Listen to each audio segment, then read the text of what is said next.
which is usually called consolidation. So for an uptrend, the market is usually going to look like this. We're going to have a high, we're going to have a low, higher high, higher low, higher high, higher low, and so on and so forth. And we are going to name this uptrend. And then a downtrend is usually the opposite of this, where we are going to have a low, a high, lower low, lower high, lower low, lower high, lower low, lower high. And then we are going to call this a downtrend. And then if the market is ranging, that is just going to be consolidation. For those of you who don't know, consolidation usually looks like this. It's when the market is not moving up and it's also not moving down. It's just in one stagnant state and it's not going anywhere. That is consolidation. Step one is figuring out, where is the market heading? Are we in an uptrend? Are we in a downtrend? Or are we consolidating? And if the market is consolidating, leave it alone. We do not trade consolidation. We are only going to trade if the market is trending. Okay, once we figure out where the market is heading, in this example, let's say the market is going up. An uptrend is usually made of higher highs and higher lows. And how you figure out if you're in an uptrend, right, is the market is going to come up, make a high. It's going to come back down and make a low. But then, instead of going lower,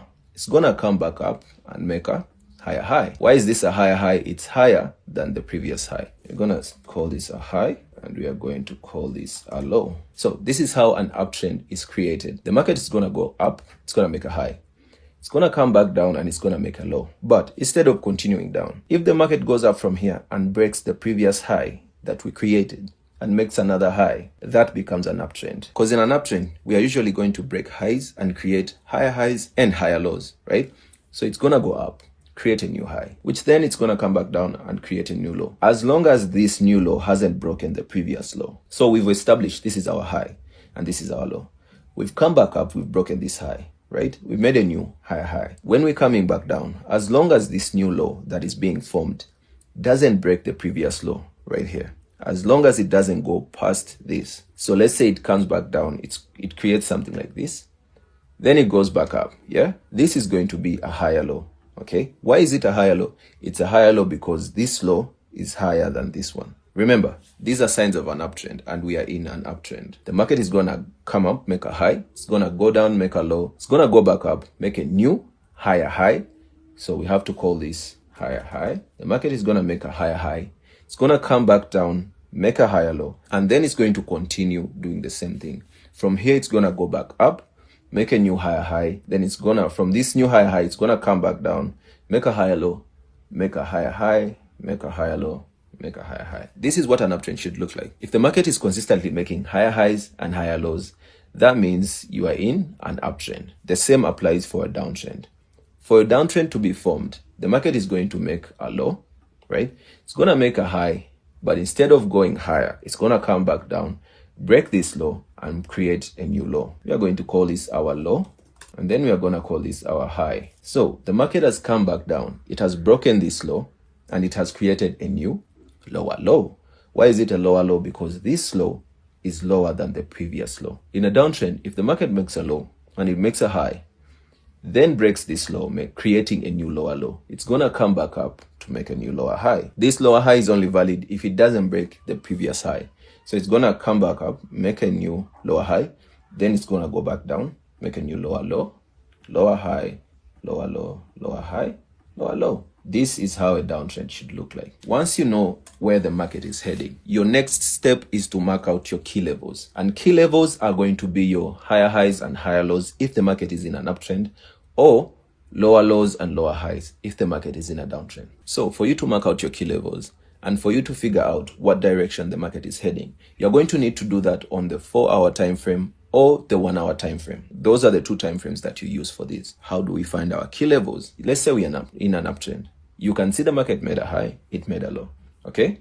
Let's say all this hasn't happened just yet. You saw the market made a high and it made a low. Your first key level is going to be this high. So you're going to use your rectangle tool to mark out this. You're going to mark out your high and you're going to also mark out your low. You're going to wait for the market to either break your high, which is this high, to make a new higher high, or you're going to wait for the market to break your low. So for the key levels, you're going to mark your highs and your lows. Once we figure out that this high has been broken and we are looking for buys, then we are going to wait. Like I explained to you guys, the market is going to go up, it's going to retrace, come back down to make a new low, then continue up if we are truly in an uptrend. So you're going to have to wait for the market to either break a high or break a low. Once we break the high, we have a new higher high. You're going to have to wait for a higher low to be created. So once you wait for your indication or a new higher high to be created, you're going to wait for your correction. The indication is when the market breaks a high and forms a new higher high. The correction is when the market retraces or corrects back down and creates a new higher low. That is your correction. Once you mark your key zone and the market corrects below or just on top of your key zone, your entries should be when the market comes back above your key zone. So your trade setup would look like this. Open the charts, you mark your key zone, you mark your high, you mark your low, right? You sit on your hands and wait. The market then gives you a new higher high. That is the indication. Remember, we are trading ICC. I trade ICC and I am giving you guys an explanation of ICC. The market gives you a new indication, right? So now we are thinking buys, okay? Then, since we are trading ICC, we are going to have to wait for the correction to also happen. Once the correction happens, it is usually going to happen below your key zone or just on top of your key zone. Once the market comes back down and forms a new low, if we are looking for buys, once the market starts building back up, your trade setup should look like this. This is supposed to be your entry. Once the market comes back above your key zone that you marked, you enter your trade. You enter your trade at the key zone once the market comes back above the initial breakout point of the new higher high. The initial breakout point of your key zone is right here. This is the initial breakout zone of your key zone. And once the market comes back above your highlighted key zone, or let's say this rectangle, for just to keep it simple, once the market comes back above your highlighted rectangle on the chart, yeah, so that will be up here. After it's made a higher low, once the price comes back above your key zone, that is where you enter your trade, which is going to be right around here. You enter your trade around here. You put your stop loss at the previous low that has been formed, and your take profit should be where the indication stopped, which is going to be at the top of this high, because this is where the price went up, created a new higher high, stopped around here, then came back down to create a new low. This is where your take profit should be. So we have our indication, we have a correction, this is our entry, and then we have a continuation. And if the market is truly in an uptrend, it is going to keep on making higher highs and higher lows. If you are into swing trading, from here, once the market reaches here, you can either take your profits or you can hold for more profits. If the market breaks this high again, creating a new higher high, then you know the market is still continuing up. So you can just hold for more and hold for more until you're satisfied with the amount of money that you have. I need you guys to take a screenshot of this and keep it for later reference. This is how your trade setup should look like. Same applies to the downtrend. Your key levels are going to be your lower highs and your lower lows, right? These are your key levels, and you need to be marking your key levels just like that. I hope this is simple and easy for you to understand. Now, let me show you how to apply everything I just showed you to the actual charts. So I'm going to give you guys an example of a recent gold trade that I took. I think it was a week ago or 2 weeks ago, to be able to illustrate this point even further. We had the market going up, higher high, higher low, higher high, higher low, higher high, created a higher low. This was the last low, and that was the valid low. We marked that low because that is our key zone. We marked the low and then we marked the high. Right? The market ended up breaking the high, giving us an indication to the upside. But that was Friday and the market ended up closing. Come Monday morning, the market ended up breaking to the downside. And you remember what I told you? You mark your key levels and wait for a break of either, right? We had a break on Friday, which was fine.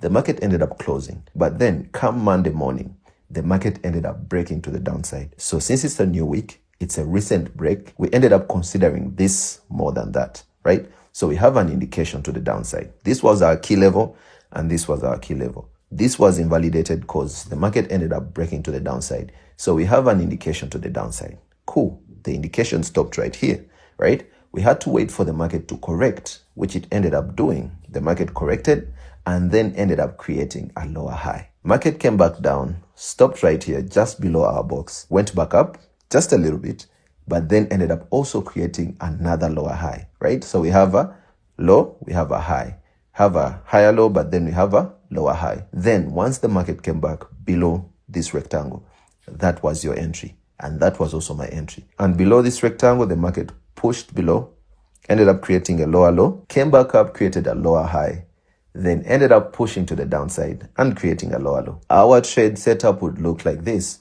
We have our indication, we have our correction. Once the market comes back below here, that is your entry. Stop loss at the last lower high that was created, right? Then take profit, you wait to see what the market is going to do. So when the market came here and started buying up just a little bit more, it created another lower high. which would have been more confirmation for you. So we move our stop loss to down here because this is the recent lower high that has been created. Our target would have been here. And as you can see, that is already a 1:2. But just like I told you, since the market was trending, price ended up breaking this low, giving us a lower low, which is another indication. So if you had entered from up here, that would be more confluence for you to hold your trade because we have a low, we have a high. We ended up breaking, creating a lower low. Then the market ended up correcting, just like I told you guys. The market ended up correcting to create a lower high.